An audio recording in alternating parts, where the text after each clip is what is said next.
आज भारतीय यौम जमहूरिया पर कश्मीरी अवाम दुनिया भर में यौम स्याह मना रही है। बिल्कुल, जबकि वादी कश्मीर में आज नाज़रीन हड़ताल का ऐलान किया गया। यौम स्याह को मनाने का बड़ा मकसद मकबूजा जम्मू कश्मीर में काबिज भारतीय अफवाज की जानिब से वसी पैमाने पर इंसानी हुकूक की खिलाफ वर्जियों, बेगुनाह कश्मीरियों के ज़ेर हिरासत मामलात जो हैं वो दरपेश हैं।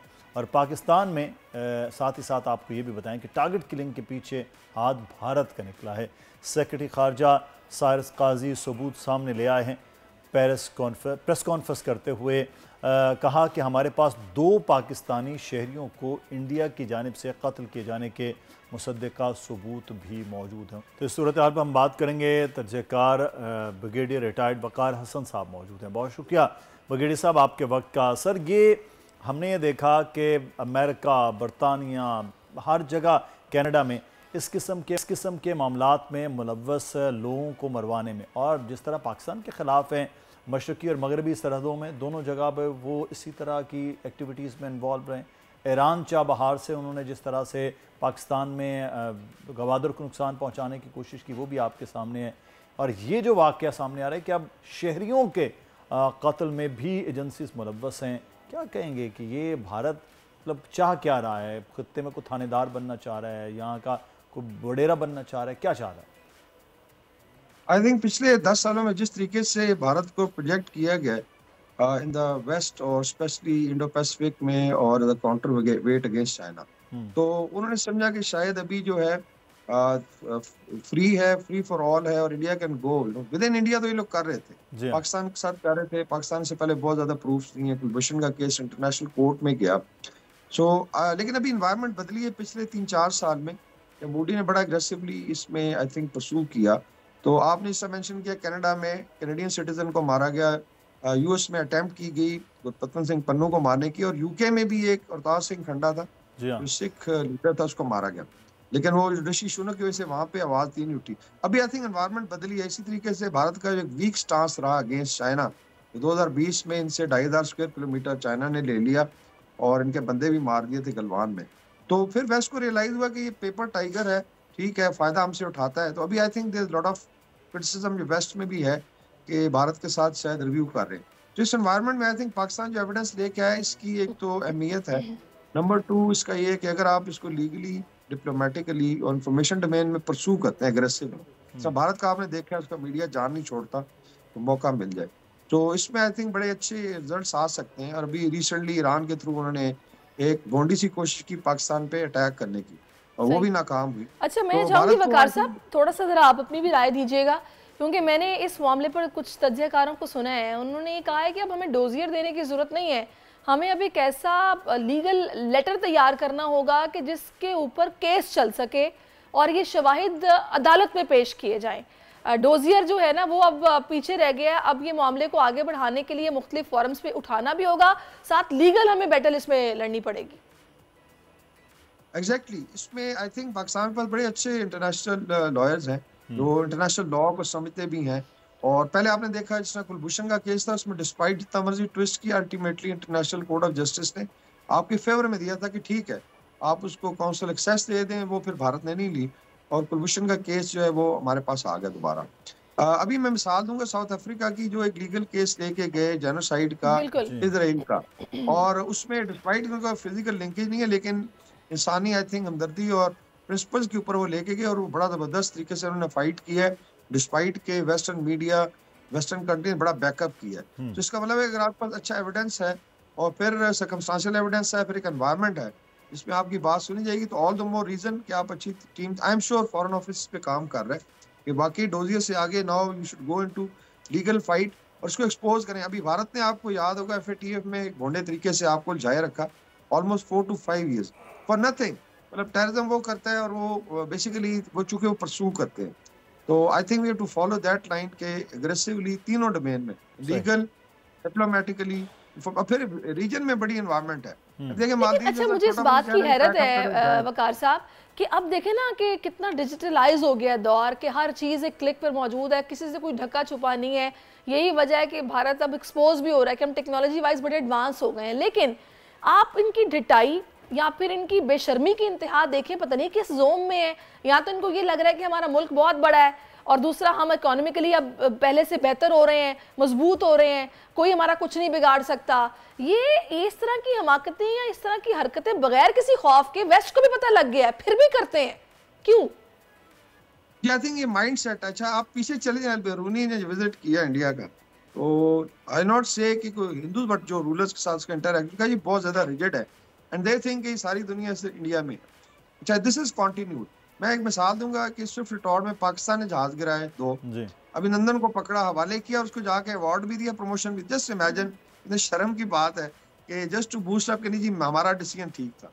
चाइना ने इनको फैंटी लगाई, 2500 स्क्वायर किलोमीटर कैप्चर, 2020 की बात है, और मोदी साहब ने कहा जी हमारे आए नहीं, सीमा में कोई घुस के नहीं आया। सो दे सिंपली डिनाई। अच्छा, विद इन इंडिया तो ये चलता है, बिकॉज साउथ है वहाँ पे जो कॉ बेल्ट है, ऊपर से आप शुरू हो जाए, आई थिंक उत्तर प्रदेश, आप गुजरात में आ जाए, मध्य प्रदेश है, सिक्किम से राजस्थान है, और किसी हद तक हरियाणा एंड कुछ एडजस्ट। तो ये एक 35-40% आबादी जो ज्यादा डोमिनेटेड बाय हिंदूज है। लेकिन फ्रिंज पे जो साइड पे है, साउथ इंडिया हो गया, नॉर्थ ईस्ट में अभी आप जाए, मणिपुर में फौज के बस से बाहर है चीजें, जो आग लगी हुई है और मिलिशिया लड़ रही है। लेकिन पंजाब में जो हो रहा है, पता है, खालिस्तान मूवमेंट की वजह से इतना प्रेशर था कि उन्होंने 10 स्क्वाड भेजे। साउथ में एमके स्टालिन, जो तमिलनाडु का चीफ मिनिस्टर है, उसने तो बाइकआउट किया जो राम मंदिर की तकरीबात थी, और उसने कहा जी ये सनातन धर्म नहीं चाहिए। तो विद इन इंडिया बहुत ज्यादा पुश बैक है, और लेकिन रिठाई है, बिकॉज इस वक्त एक आई वुड से अंधभक्त इनको कहते हैं, इनके जो फॉलोअर्स हैं, यू विल बी सरप्राइज कि एक व्हाट्सएप ग्रुप में 1-1 लाख बंदा है। जस्ट इमेजिन कि इतनी तादाद में लोग इनको फॉलो करते हैं। तो ultimately I think loser will be India, because ये एक यूनियन है डिफरेंट कौमियतों की।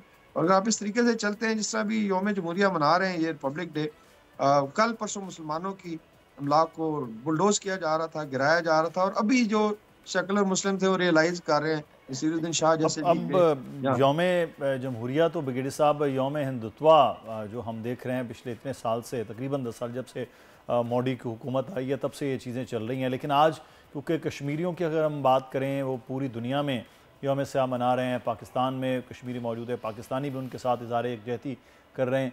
लेकिन ये जो सेकुलर एक स्टेट का चेहरा था 50 साल तक, वो चेहरे में भी कश्मीरियों के हवाले से बहुत ही मामलात रहे। लेकिन पिछले 10 साल से जब से मोदी की हुकूमत हम ये देख रहे हैं, तब से ये बहुत ज़्यादा चीज़ें क्रिटिकल हुई थी। ये कश्मीरियों का आज जो मुस्तकबिल है, इसको आगे क्या देख रहे हैं, यही है?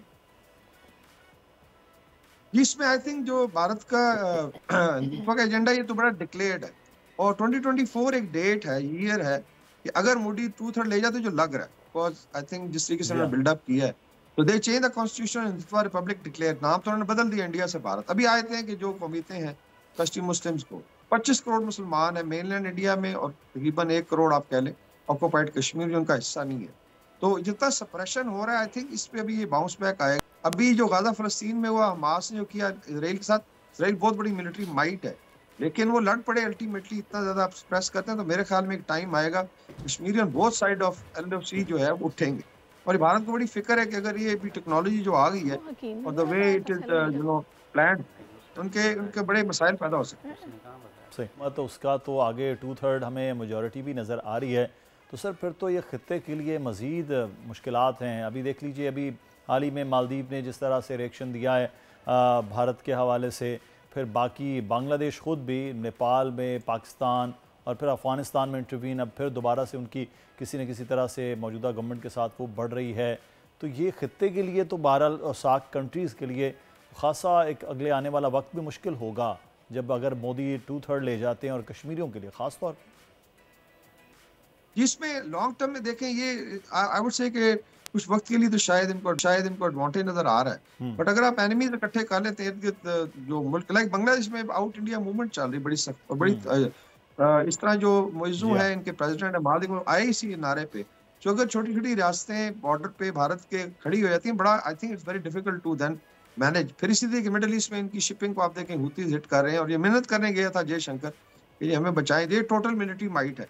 अदरवाइज अंदर से एक खोखला मुल्क है। विद इन इंडिया बहुत ज्यादा पुश बैक है। अगर डिटेल में जाएं, जितनी फॉल्ट लाइंस इस वक्त मोदी साहब ने उठाई हैं, उसका भारत को लॉन्ग टर्म में नुकसान होगा। हमें बहरहाल कॉशियस होना चाहिए, एग्रेसिवली इसको रोकना भी है और आगे इसको मैनेज करना है, और इंशाल्लाह ताला पाकिस्तान इसको करेगा। तो क्या वजह क्या है? आपने इतनी देर से ये स्टडी किया है कि इंडिया में एक कांग्रेस थी, एक सेकुलर कम अज़ कम वो मामला था, पाकिस्तान मुखालिफ तो थे, लेकिन इस नहज पे नहीं जो इस वक्त है, एक कांग्रेस का पीछे चले जाना और इस तरह के इंतहा पसंदी का उस मुल्क में आगे आ जाना, ये क्यों कर मुमकिन हुआ? आई थिंक इसमें जो चेंज आया था, एक तो डेफिनेटली मोदी का एक मॉडल था गुजरात में, आपको याद है चीफ मिनिस्टर 10 साल ये रहा, तो फिर इसको कॉर्पोरेट इंडिया ने बैंक रोल किया, अंबानी अडानी गुजराती हैं, पैसा लगा, लेकिन अल्टीमेटली इन्होंने कुछ ना कुछ डिलीवर तो किया। बाकी आ जाता है कि नाउ इतना ज्यादा प्रेशर है भारत में कि कांग्रेस भी सॉफ्ट हिंदुत्व की बात करती है, इतना ज्यादा जहर फैला दिया गया, लेकिन इंडिया इसको अफोर्ड नहीं कर सकता। अगर आप देखें डेमोग्राफिकली तो ये बड़ी डिफरेंट है। पहले भी शायद हमने बात की थी कि एक माइनॉरिटी ने मेजोरिटी को आगे लगाया हुआ है। 23% है अपर कास्ट, ब्राह्मण, क्षत्रिय और वैश्य, बाकी शूद्रा तो बेचारा कहने को वर्णा में हिंदू है लेकिन नाम का हिंदू है, तो उसको दलित को मुसलमान को मिलाएं 77% है ये। तो you can't disenfranchise 77% of your population. तो ये लॉन्ग रन में बड़े नुकसान हैं इसके।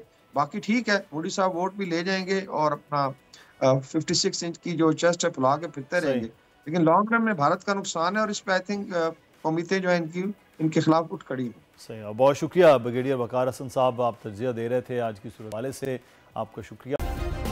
सब्सक्राइब करें और बेल दबाएं ताकि कोई खबर रह न जाए।